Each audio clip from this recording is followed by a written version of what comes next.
Hello. Yes, class. Very, very good afternoon, all of you. So, आज से हम लोग स्टार्ट कर रहे हैं हमारे सीएमए इंटर की जर्नी। अभी तक आपकी दो क्लासें कंप्लीट हो चुकी हैं। एक आपने देखा फाइनेंशियल अकाउंटिंग। ठीक है, काफी कुछ फाउंडेशन के टॉपिक हैं, लेकिन जो फाउंडेशन के टॉपिक है वो मात्र हैं 20 से 25 नंबर के। बाकी सारे के सारे आपके एक्स्ट्रा टॉपिक कवर करते हैं। देन फिर आपकी क्लास हुई लॉ की।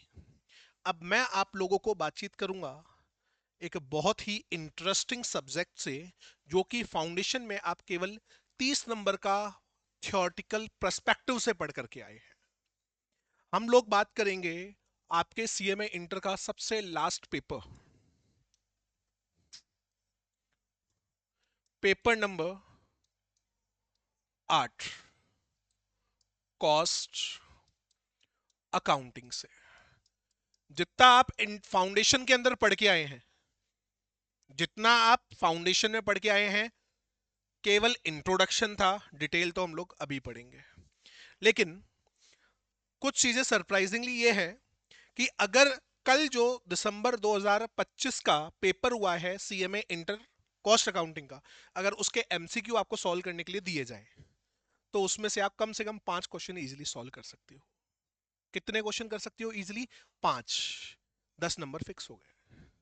अगर फाउंडेशन में थोड़ा सा भी सीरियसली पढ़ा हुआ है, क्योंकि 2 क्वेश्चन तो कॉस्ट अकाउंटिंग स्टैंडर्ड्स के आए हुए हैं और 3 क्वेश्चन थियोरेटिकल इजीली आए हुए हैं। ठीक है, तो सबसे पहले एक बात सुनिए। आपका जो इंटर है, इंटर के अंदर पेपर का पैटर्न क्या रहता है?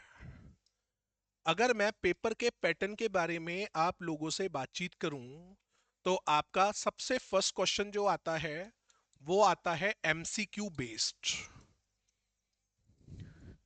जिसके अंदर आपसे 15 क्वेश्चंस पूछे जाते हैं और हर क्वेश्चन होता है 2 नंबर का। तो ये हो गए अपने 30 मार्क्स। ठीक है, उसके बाद ये पार्ट ए हो गया। पार्ट बी आपको मिलते हैं 7 क्वेश्चंस, 14 मार्क्स ईच। अब ऐसा नहीं है कि साथ के साथ सारे के सारे 14 मार्क्स के होंगे। मतलब एक क्वेश्चन आ गया वो 14 मार्क्स का होगा। इसमें से 5 to 6 क्वेश्चन ऐसे होते हैं जो कि दो अलग अलग पार्ट में डिवाइडेड होते हैं। एक 7 मार्क्स का तो दूसरा भी 7 मार्क्स का। मतलब क्वेश्चन नंबर 2 जो आएगा उसके 2 पार्ट होंगे, क्वेश्चन नंबर 3 जो आएगा उसके भी 2 पार्ट होंगे। केवल एक ही क्वेश्चन आपको पेपर में देखने को मिलेगा जो कि होगा 14 मार्क्स का। अब इन 7 क्वेश्चंस में से आपको केवल अटेंड करने हैं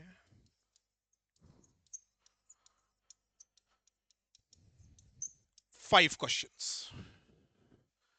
14 मार्क्स का है तो टोटल हो गए 70 एंड 30, 100 मार्क्स का पेपर अटेंड। अब इसके अंदर सबसे इजी चीज क्या है?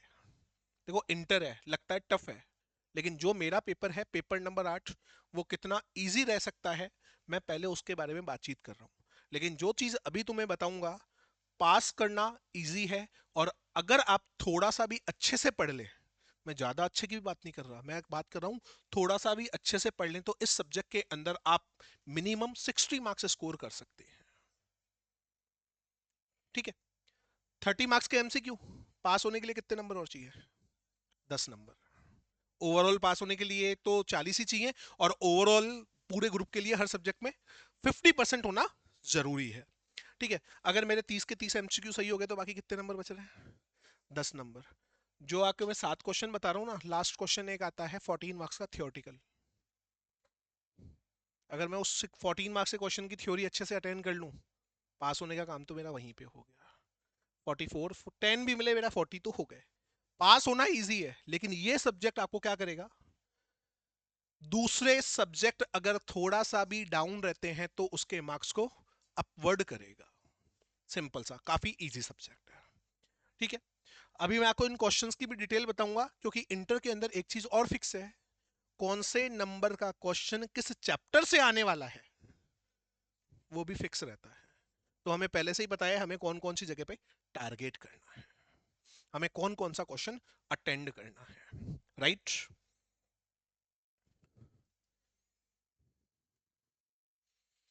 देखो अब अच्छे से सुनना। अगर मैं कॉस्ट अकाउंटिंग के बारे में, इसके सिलेबस के बारे में आप लोगों से बातचीत करूं, तो कॉस्ट अकाउंटिंग के सिलेबस को हमारे इंस्टीट्यूट ने 3 पार्ट के अंदर डिवाइड कर रखा है।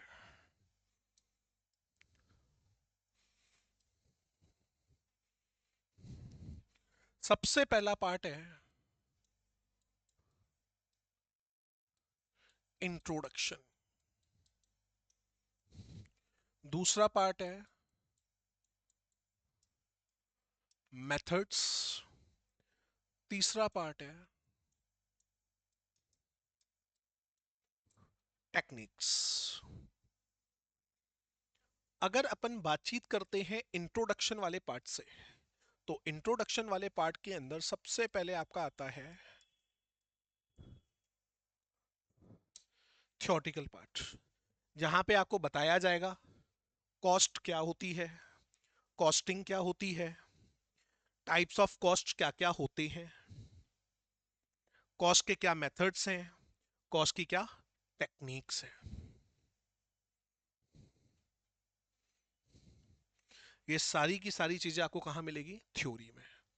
थ्योरी का मैंने अभी अभी एक चीज छोटी सी बोली है आप लोगों को कि बेटा थ्योरी के अंदर एमसीक्यू के 4 से 5 क्वेश्चन आएंगे ही आएंगे। दूसरा, लास्ट क्वेश्चन जो क्वेश्चन नंबर 8 आता है 14 मार्क्स का, वो भी रिलेट करता है थ्योरी के साथ। तो उस क्वेश्चन में से एक क्वेश्चन इधर से 4 से 5 नंबर का बनता है। राइट। काफी स्टूडेंट को लगता है थ्योरी पढ़ के क्या करेंगे, हम तो सीधा डील किससे करेंगे? प्रैक्टिकल के साथ करेंगे। बिल्कुल नहीं। क्योंकि अगर लास्ट क्वेश्चन अटेंड नहीं भी कर रहे हैं अपन, लेकिन 10 मार्क्स के एमसीक्यू तो हमें देखे जा रहा है। उसके बाद हमें यहां पढ़ने को मिलते हैं कॉस्ट अकाउंटिंग स्टैंडर्ड्स। ये भी अप्रोक्सीमेट आपके पेपर के अंदर 7 to 9 मार्क्स डील करते हैं डायरेक्ट क्वेश्चन के साथ। उसके बाद हम लोग यहां पढ़ते हैं कॉस्ट शीट के बारे में। जब किसी भी प्रोडक्ट की या किसी भी सर्विस की टोटल कॉस्ट का कंप्यूटेशन किया जाता है, उसके लिए एक स्टेटमेंट बनाया जाएगा जिसके अंदर सारी चीजों को लिखा जाता है, कॉस्ट को रिकॉर्ड किया जाता है। उसे बोलते हैं कॉस्ट शीट। सिंपल सी बात। एक चैप्टर हमें पढ़ने को मिलेगा मटेरियल। अब फाउंडेशन के अंदर हमने मटेरियल के बारे में पढ़ा तो था कि भैया रॉ मटेरियल परचेस कैलकुलेट करना है, रॉ मटेरियल कंज्यूम्ड, तो opening stock plus purchase minus closing stock. इतना ही पढ़ा ना, इतनी सी बात पड़ी। एग्जाम में इसका रिवर्स क्वेश्चन आ गया था, परचेस की वैल्यू कैलकुलेट करनी थी। आखिर जो रॉ मटेरियल परचेस किया, उस रॉ मटेरियल की टोटल कॉस्ट का कैलकुलेशन कैसे हुआ? हम मार्केट में गए, मार्केट में किस पर्टिकुलर पर्सन से मटेरियल लाना है, कितनी क्वांटिटी में लाना है, कब लेकर के आना है, उस मटेरियल की टोटल प्राइस कितनी होने वाली है। परचेस करके लाए थोड़ी है, अभी तो हम एस्टिमेशन कर रहे हैं, तो अलग अलग जगह पे घूमना पड़ेगा, डिसीजन तो उसी के भी आप पे करनी पड़ेगी। तो हम लोगों को पूरा का पूरा एक चैप्टर पढ़ना पड़ेगा मटेरियल, जिसके अंदर हम लोग बात करेंगे टोटल कॉस्ट ऑफ मटेरियल कैसे कैलकुलेट की जाए।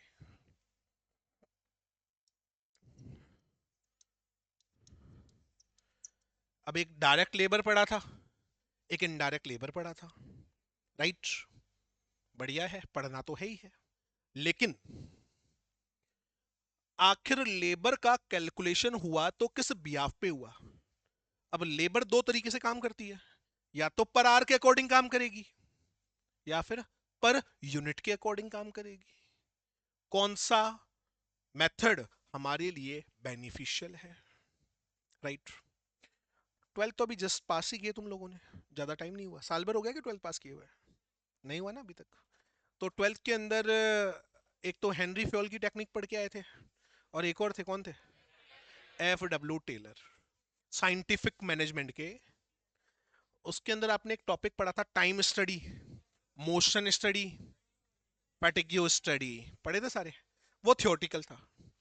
उसका रियल लाइफ में क्या इम्पैक्ट है, अल्टीमेट वो लेबर के ऊपर ही तो इफेक्ट दिखाता है। फैटिग्यू स्टडी बताता है ना बीच बीच में टाइम का इंटरवल कितना लिया हुआ है, यही बताता है फैटिग्यू स्टडी। अब टाइम का इंटरवल जितना ज्यादा लेगा उतनी मेरी कॉस्ट भी तो बढ़ेगी, क्योंकि प्रोडक्शन होने में टाइम ज्यादा लग जाएगा ना। टाइम स्टडी, मोशन स्टडी, इससे पैसा ज्यादा लगेगा। तो मैं इन सबको ध्यान में रखते हुए इसका प्रैक्टिकल इंप्लीकेशन जिस चैप्टर में पढ़ूंगा वो कौन सा है, लेबर के अंदर, राइट। फिर आप लोगों ने एक चैप्टर पढ़ा, एक फाउंडेशन के अंदर देखा कि भैया कॉस्ट का एक पार्ट और होता है, ओवरहेड्स। तीन तरीके के ओवरहेड्स देखे अपन ने, अभी और डिटेल में पढ़ेंगे इनको। तो उनका प्रैक्टिकल कैलकुलेशन कैसा होता है उसके बारे में जानेंगे। और लास्ट में पढ़ेंगे cost accounting and reconciliation statement. Foundation में एक टॉपिक पढ़ के आते हैं अपन, 11th में भी पढ़ते हैं, बैंक रिकैंसिलेशन स्टेटमेंट। जब कैश बुक और पासबुक का बैलेंस इक्वल नहीं आता है तो रिकैंसिलेशन स्टेटमेंट बनता है। हमारे पास दो प्रॉफिट की अवेलेबिलिटी होती है, एक होती है कॉस्टिंग प्रॉफिट और एक होता है फाइनेंशियल प्रॉफिट। कॉस्टिंग तो बेस्ड है एस्टिमेशन पे, फाइनेंशियल बेस्ड है एक्चुअल बेसिस पे। दोनों के प्रॉफिट में क्या आ सकता है, डिफरेंस। उसके लिए हमें कौन सा चैप्टर पढ़ना पड़ेगा, रिकंसिलेशन स्टेटमेंट। तो ये सारी चीजें हमें कहां देखने को मिलेगी, इंट्रोडक्शन में। ठीक है, अब ये इंट्रोडक्शन वाला जो पार्ट है हमारा, सीएम इंस्टीट्यूट बोलता है भैया ये टोटल पार्ट है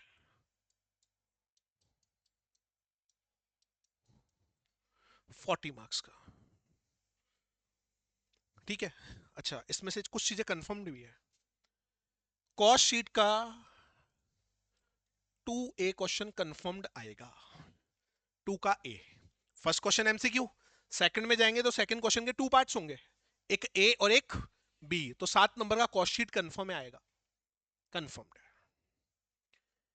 इन दोनों के अंदर ऑप्शन में से, इन दोनों में से कोई भी एक आ सकता है, दोनों नहीं आएंगे। इन दोनों में से क्या आएगा, कोई सा भी एक चैप्टर जो कि होगा आपका 2 का बी।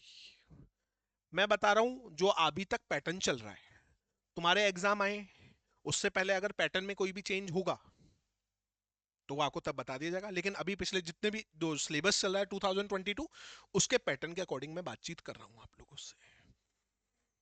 फिक्स है ना, ये क्वेश्चन आएगा ही आएगा, फिक्स से आएगा ही आएगा। इस बार मटेरियल पूछा गया है, कॉस्ट शीट हमेशा ही आती आनी है। इधर गए ओवरहेड्स, कंफर्म है 3 का एक इसका क्वेश्चन होगा, ओवरहेड्स का। 3 का भी किसका होगा, cost accounting and reconciliation statement. अब इसके अंदर कुछ जनरल एंट्रीज भी हैं, लेकिन हर बार एग्जाम में पूछता है रिकंसिलेशन स्टेटमेंट, इस बार भी पूछा गया है, राइट। आप लोगों ने फाउंडेशन में भी एक चीज नोट की थी, टेस्ट बहुत हुए थे, कुछ बैच तो परेशान हो गए थे टेस्ट दे दे के। फायदा मिलता है ना टेस्ट देने का। इंटर की टेस्ट सीरीज के बारे में मैं बातचीत करूं। अभी जो टेस्ट सीरीज हुई थी हमारी इंटर की, जिन्होंने अभी दिसंबर में पेपर दिए हैं, आप टेस्ट सीरीज के पेपर लेंगे और इस पेपर को चेक करेंगे, सीक्वेंस तो मिला। अब ये ओवरहेड्स नामक जो चैप्टर है ना, इसके अंदर 3 तरीके के टॉपिक आते हैं जिसमें 2 ही इंपॉर्टेंट है, तीसरा तो रेयर है, आ जाए तो आ जाए, नहीं आए तो नहीं आए। तो इंपॉर्टेंट इंपॉर्टेंट करके स्टूडेंट चले गए। बट जब टेस्ट सीरीज हुई तो उसमें एक जो नॉन इंपॉर्टेंट टॉपिक है वो मैंने दे दिया, पता चला एग्जाम में भी वही का वही क्वेश्चन कॉपी पेस्ट होकर के आ गया। क्वेश्चन भी कॉपी हुआ है, कॉपी पेस्ट मॉड्यूल का ही क्वेश्चन उठ के आया है। अच्छा, आपकी कॉस्ट अकाउंटिंग के अंदर सबसे बड़ी खासियत है, इंस्टीट्यूट के पास जितने भी क्वेश्चन है ना वो आपके सारे के सारे अपन कवर तो करते ही करते हैं, और इतनी अश्योरिटी है आपके उसके बाहर से एक क्वेश्चन नहीं आता है, क्योंकि जो हमारा मॉड्यूल है, जो जीएससी वाली बुक है, उसके बाहर से एक भी क्वेश्चन नहीं आएगा। स्पेशली ये कॉस्ट अकाउंटिंग में, क्योंकि क्वेश्चन ही लिमिटेड है। क्वेश्चन क्या है, लिमिटेड। ज्यादा से ज्यादा पूरी सारी बुक्स को अगर मैं मर्ज कर दूं ना कॉस्ट अकाउंटिंग की, 400 के समथिंग क्वेश्चन है। 400 देख के है, लेकिन वो 400 अगर एग्जैक्टली पता है कि आ ही रहे हैं तो भैया साल भर है पढ़ने के लिए हमारे पास, अच्छे तरीके से प्रैक्टिस की जा सकती है। और यहाँ तो चैप्टर भी फिक्स है कौन सा क्या आ रहा है, राइट। ये वाला पार्ट था 40 मार्क्स का, डन। अब देखो, कॉस्ट का मेन ऑब्जेक्टिव होता है कॉस्ट को कंप्यूट करना, कॉस्ट को असर्टेन करना, इन सब के बाद कॉस्ट को कंट्रोल करना और कॉस्ट को रिड्यूस करना, और लास्ट में क्या की जाती है, डिसीजन मेकिंग। तो डिसीजन मेकिंग की जब बात आती है ना, तो कॉस्ट अकाउंटिंग का नाम हो जाता है कॉस्ट एंड मैनेजमेंट अकाउंटिंग। जैसे ही डिसीजन मेकिंग की बात होती है तो कॉस्ट का नाम क्या हो जाता है, कॉस्ट एंड मैनेजमेंट अकाउंटिंग। अब यहां पर तुम लोग सिलेबस भी क्या कर रहे हो, cost and management accountant, CMA। तो जो आपका मैनेजमेंट अकाउंटिंग एक अलग सब्जेक्ट है जो कि मिलेगा आपको ग्रुप 2 के अंदर। अगर उधर जाना है तो पहले कॉस्टिंग के बेसिक पता होना जरूरी है। दोनों 100 मार्क्स के हैं, लेकिन वो किससे डील कर रहा है, डिसीजन मेकिंग से। तो डिसीजन मेकिंग से पहले कॉस्ट को कंप्यूट करना आना चाहिए। कॉस्ट को कंप्यूट करने के लिए हम लोग पढ़ते हैं कॉस्ट के मेथड्स। हमारा CMA इंस्टीट्यूट साहब बोलता है आप मेथड्स पढ़ो, हमें प्रॉब्लम नहीं है। मेथड्स अच्छे से पढ़ोगे तो हम तुम्हें कितने नंबर देंगे, 30 नंबर देंगे। कितने नंबर देकर के जाएंगे तुम्हें, 30 नंबर देकर के जाएंगे। इन मेथड्स के अंदर हम लोग सबसे पहला टॉपिक पढ़ते हैं प्रोसेस कॉस्टिंग, फिर पढ़ते हैं joint and by product method, फिर पढ़ते हैं कॉन्ट्रैक्ट कॉस्टिंग, फिर पढ़ते हैं सर्विस कॉस्टिंग, फिर पढ़ते हैं जॉब एंड बैच कॉस्टिंग। कितने चैप्टर हो गए, 5 चैप्टर। यही जिसको सारी मेथड फॉलो करेगा वो मल्टीपल कॉस्टिंग हो गई, ठीक है। प्रोसेस कॉस्टिंग क्वेश्चन कंफर्म में आएगा ही आएगा, प्रोसेस कॉस्टिंग क्वेश्चन कंफर्म्ड है, फोर्थ का बी, एंड पॉसिबल है ये फिफ्थ का ए हो जाए। सीक्वेंस थोड़ा बहुत ऊपर हो सकता है। 90% केसेस में प्रोसेस कॉस्टिंग आता है। अगर प्रोसेस कॉस्टिंग नहीं आएगा तो उसका रिप्लेसमेंट क्या है, joint product and by product. ये नहीं आया तो ये, लेकिन 90% केसेस में हमेशा क्या आएगा, प्रोसेस कॉस्टिंग कंफर्म। इस बार के पेपर में भी यही सीक्वेंस। कॉन्ट्रैक्ट कॉस्टिंग आपको मिलेगा या तो फोर्थ का बी या फिर फिफ्थ का ए। ये ऊपर रिप्लेस हो सकता है, ये कौन सा हो सकता है, फिफ्थ का ही है, आपस में टाई अप चलता है इनका, ठीक है। सर्विस कॉस्टिंग कंफर्म्ड है, फोर्थ का ए आएगा, कंफर्म्ड। कितने नंबर हो गए, 21। तीन टॉपिक है ना, 1 2 3, 7 3 21। कितने मार्क्स का टॉपिक है, 30 नंबर का। तो पूरे 30 थोड़ी देगा, 9 नंबर के तो MCQ हो गए। अब तुम बोलोगे 9 नंबर के MCQ कैसे हो सकते हैं, ये हो सकता है 5 क्वेश्चन दे दे या फिर 4 दे दे, डिपेंड करता है, क्योंकि पेपर भी तो 128 मार्क्स का आता है पूरा। पेपर 128 मार्क्स का आता है, 7 में से कितने अटेंड करने हैं, 5। तो कुछ ऑप्शन के अंदर चले जाते हैं, 7 में से डायरेक्ट है 5 ही अटेंड करने हैं, वो तुम्हारे ऊपर है तुम कौन से करना चाहते हो, राइट। अब कॉस्ट को कैलकुलेट करना तो सीख लिया,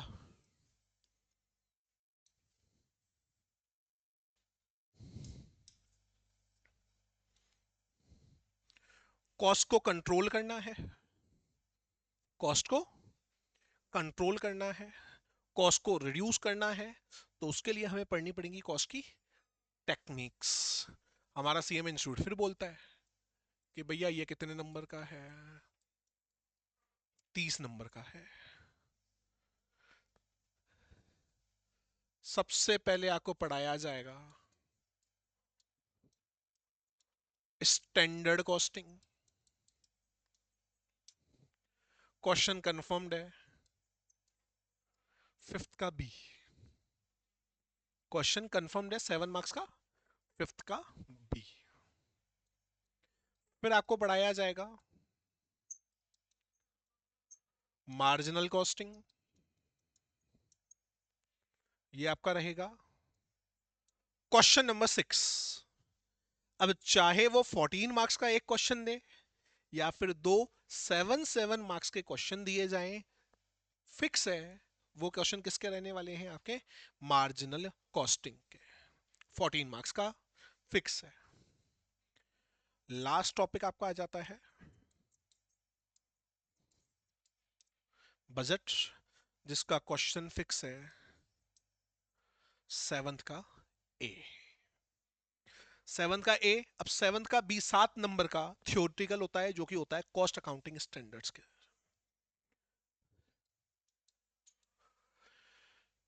डन। अब क्वेश्चन बचा 8। 8th के अंदर 3 क्वेश्चन देखने को मिलते हैं, 5 5 4 थ्योरेटिकल, कुछ प्रैक्टिकल नहीं है। अब वो किसी से भी कवर हो सकता है, कहीं से भी कुछ भी दिया जा सकता है थ्योरेटिकल। तो वो चैप्टर पढ़ते जाएंगे, उनकी थ्योरी कवर होती हुई जाएगी। ये है आपका पूरा सिलेबस कॉस्ट अकाउंटिंग का। ठीक है, कंपैरिजन करूंगा दूसरे सब्जेक्ट से, सबसे छोटा सिलेबस है। दिखने को तो लग रहा है इतने सारे चैप्टर, काउंटिंग कर लेते हैं। ये तीनों एक ही चैप्टर में कवर होंगे। ये दो, ये तीन, ये चार, ये पांच, ये एक ही चैप्टर है। 6 7 8 जॉब और बैच कॉस्टिंग कॉन्ट्रैक्ट के साथ ही कवर होता है। 8 9 10 11, 11 चैप्टर, सबसे छोटा सिलेबस है। तुम बोलोगे 11 चैप्टर में भी सबसे छोटा है, रियलिटी में सबसे छोटा है, राइट। ये तुम्हारा पूरा सिलेबस, इवन तुम्हें पेपर पैटर्न भी बता दिया गया है कौन से चैप्टर में से कौन सा क्वेश्चन आ रहा है, right. Wait for a second.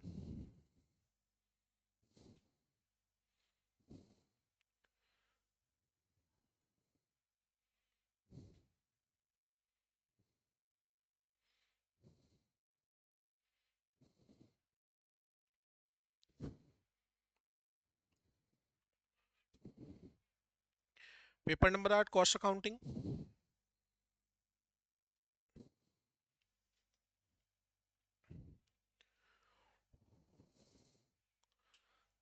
इसके अंदर कितने चैप्टर दे रखे हैं? 6।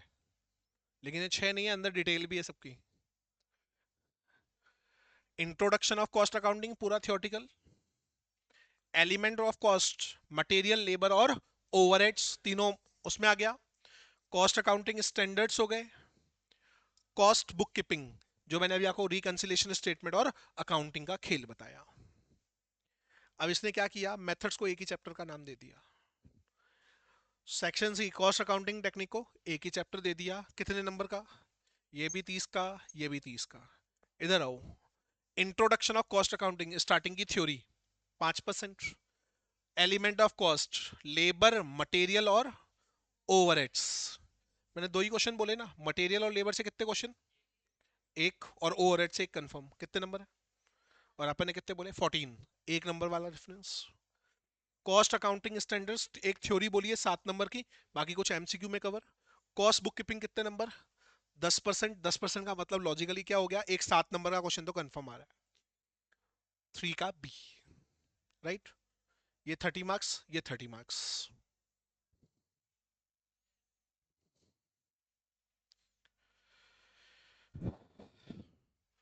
देखो बेटा, पढ़ते सब है, बट अब बात हो जाएगी स्मार्टली, किस तरीके से किस चीजों को कैसे पढ़ा जाएगा, right. Introduction of cost accounting, introduction, element of cost, classification, preparation of cost sheet. Material cost पूरा अलग चैप्टर, एम्प्लॉय कॉस्ट लेबर हो गया, डायरेक्ट एक्सपेंसेस हो गए, ओवरहेड्स हो गए। कॉस्ट अकाउंटिंग स्टैंडर्ड पूरा theoretical module 3। Cost book keeping, जिसके अंदर कॉस्ट की बुक कीपिंग हो गया, रिकंसिलेशन और अकाउंटिंग के सिस्टम्स। मेथड्स में गए job, batch, contract, process. Process के अंदर ही क्या आ रहा है, joint product and by product. Operating costing मतलब सर्विस कॉस्टिंग जिसको बोला जाता है। टेक्निक के अंदर आ जाओ, तीन ही है। मार्जिनल 14 मार्क्स की confirm question number 6। Standard costing and variance analysis fix है, क्वेश्चन नंबर 5 का बी आएगा। बजट फिक्स है, क्वेश्चन नंबर 7 का ए आएगा। ठीक है, पढ़ना सब कुछ है। पढ़ने के बाद लास्ट में डिसाइड किया जाता है कि भैया कौन से टॉपिक को नहीं पढ़ना है और कौन से क्वेश्चन को अटेंड नहीं करना है। लेकिन इसकी फिक्सिंग पहले से नहीं की जा सकती। ये फिक्सिंग होगी एग्जाम के अंदर जो क्वेश्चन आया। क्वेश्चन अगर पढ़ने में टफ लग रहा है तो उसको स्किप करेंगे। इसलिए हमेशा एक ध्यान रखना है, सिलेबस में से कोई भी चीज स्किप करके कभी नहीं जानी है। हमेशा इस बात का ध्यान रखो। अब एक बार आप ये पूरा सिलेबस नोट कर लीजिए, फिर आगे की अपन बातचीत करते हैं।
अपन को भी करना है नोट, तो यहाँ क्यों बैठे हैं अपन। अच्छा।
कंप्लीट नहीं है तो सभी का हो गया, सभी का। देखो,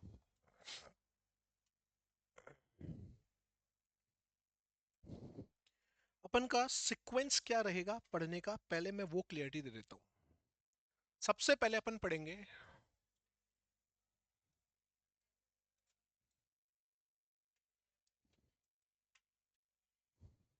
थ्योरी। अब बोलेंगे सर थ्योरी पढ़ने में तो बोरियत हो जाएगी, लेकिन बेटा अगर मुझे सब्जेक्ट को आगे बढ़ाना है तो मुझे थ्योरेटिकल काफी सारी चीजें पता होना जरूरी है। और इस बैच में मैं जितना देख रहा हूं मैक्सिमम स्टूडेंट है फाउंडेशन के, या कोई है कि जिन्होंने फाउंडेशन नहीं पढ़ा है सीधा ग्रेजुएशन से आ रहा है, कोई नहीं है ना। तो हम थ्योरी तो सर पढ़ के आए हैं बेसिक। अपन ज्यादा दिन नहीं, 1 या 2 दिन बेसिकली पहले क्या पढ़ेंगे, थ्योरी। क्योंकि किसी भी चीज को स्टार्ट करना है तो मेरे पास एक कंसेप्ट की क्लियरिटी होनी चाहिए, और मुझे पता होना जरूरी है कि भैया कॉस्ट के अंदर कौन कौन सी चीजें आएंगी और कौन कौन सी चीजें नहीं आएंगी। पहली बात तो ये है। थ्योरी मैक्सिमम 2 दिन, इससे ज्यादा नहीं।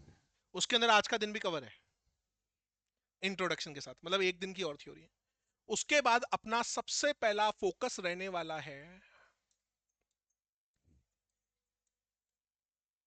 Cost sheet. कितने नंबर की आती है कंफर्म, 7 मार्क्स की। कंफर्म है तो सबसे पहला टॉपिक अपन पढ़ेंगे कॉस्ट शीट। इसको पढ़ने के बाद ना मैं मटेरियल पढ़ाऊंगा, ना मैं लेबर पढ़ाऊंगा, ना मैं ओवरहेड्स पढ़ाऊंगा, मैं कुछ नहीं पढ़ाऊंगा इनमें से।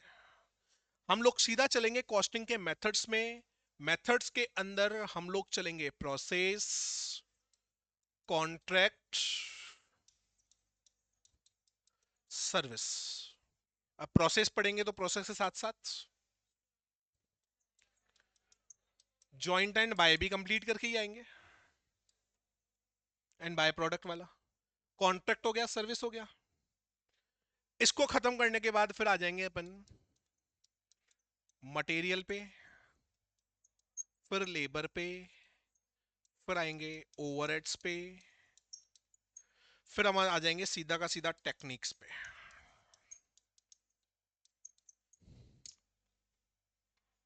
सीक्वेंस मेरा यही रहेगा और हर बैच का यही रहता है, ठीक है। एक चीज और भी अच्छी बता रहा हूं, यहाँ पे टेक्निक्स कितने नंबर की है, 30 नंबर की। आपको टेक्निक टेक्निक एक पूरा पेपर पास करवा देगी, 100 मार्क्स। हाउ, जब आप मैनेजमेंट अकाउंटिंग पढ़ेंगे, ग्रुप 2 की कॉस्टिंग, ये ग्रुप 1 की कॉस्टिंग है और वो ग्रुप 2 की कॉस्टिंग है, तो उसके अंदर ये टेक्निक है 60 नंबर की। कितने नंबर की, 60। टेक्निक काम करेगी डिसीजन मेकिंग का, यहां तो केवल उसका बेसिक है। और डिसीजन मेकिंग कहां सीखते हैं, मैनेजमेंट अकाउंटिंग के अंदर। तो वो कहां पर कितने नंबर की मिलेंगी, 60। 60 और 30 कितने होते हैं, 90। हो गए एक पेपर पास, अप्रोक्सीमेट 100 मार्क्स हो गए अपने सीधे सीधे। यहाँ बेसिक है और वहां पे है एडवांस लेवल पूरा उसका, राइट। तो अपन कल से शुरू करेंगे थोड़ा सा कल थ्योरेटिकल पार्ट, उसके बाद आगे की चर्चा। धन्यवाद, आज के लिए इतना ही।